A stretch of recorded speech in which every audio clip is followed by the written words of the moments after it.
Hello students, how are you? Hope you are doing well at your home and enjoying your English Army classes and learning how to speak in English. Okay, so we will continue with some new sentences. So आज हम कुछ नए sentences सीखेंगे।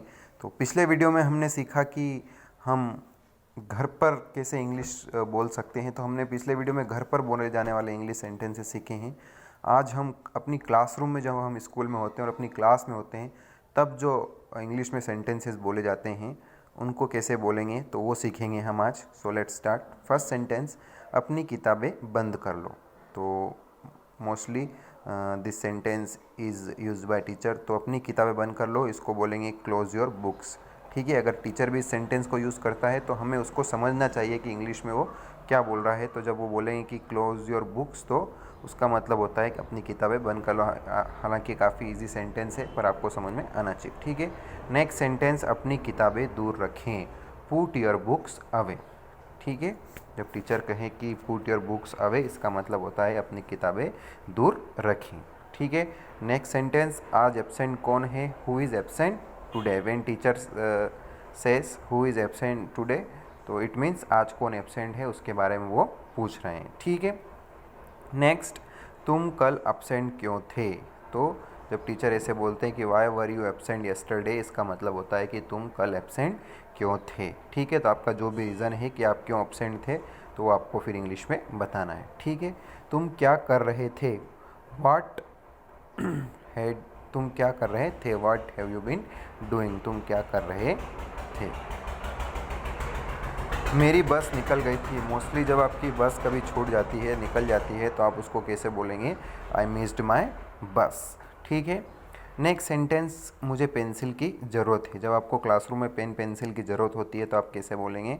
I need a pencil.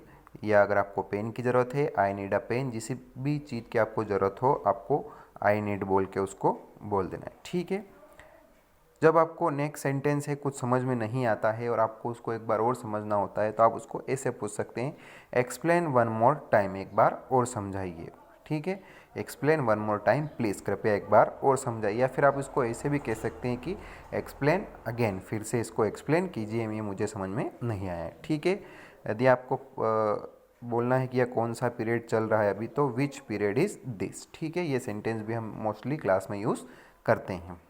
ठीक है students, तो काफ़ी easy और इंटरेस्टिंग सेंटेंसेस हैं। हमें इनको अच्छे से लर्न कर ले और फिर हम इनको क्लासरूम में बोलेंगे। ठीक है, नेक्स्ट, सॉरी मुझे सुनाई नहीं दिया। ठीक है, यदि आपको कुछ सुनाई नहीं देता है और आपको कोई प्रश्न पूछता है, तो आप उसको बोल सकते हैं कि I am sorry I didn't here, मुझे सुनाई नहीं दिया।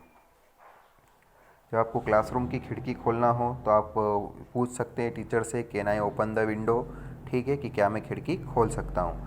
देरी होने के लिए माफ़ी चाहता हूँ। यदि आपको कभी देर हो जाए, किसी चीज़ के लिए आप लेट हो जाए, तो आप उसको ऐसे बोल सकते हैं, सॉरी फॉर बीइंग लेट। देर होने के लिए मैं माफ़ी चाहता हूँ, सॉरी फॉर बीइंग लेट। क्या इस प्रश्न का उत्तर मैं दे सकता हूँ? यदि आपको किसी प्रश्न का उत्तर पता है और आपको पूछना है कि क्या मैं इस प्रश्न का उत्तर दे सकता हूँ, तो आप इसको ऐसे बोल सकते हैं, can I answer the question, can I answer this question, आप बोल सकते हैं। आज का होमवर्क क्या है? What is today's homework. यदि हमको पूछना हो टीचर से कि आज का होमवर्क क्या है, तो हम पूछेंगे व्हाट इज़ टुडेज़ होमवर्क। मैंने यह कर लिया है, आई हैव डन दिस। मैंने यह कर लिया है, आई हैव डन दिस। क्या मैं लाइट बंद कर दूं? तो can I switch off the light. ठीक है स्टूडेंट्स, तो ये थे आज के सेंटेंसेस। आप इनको अच्छे से लर्न करें और आप इनको इंग्लिश में बोलें। ठीक है।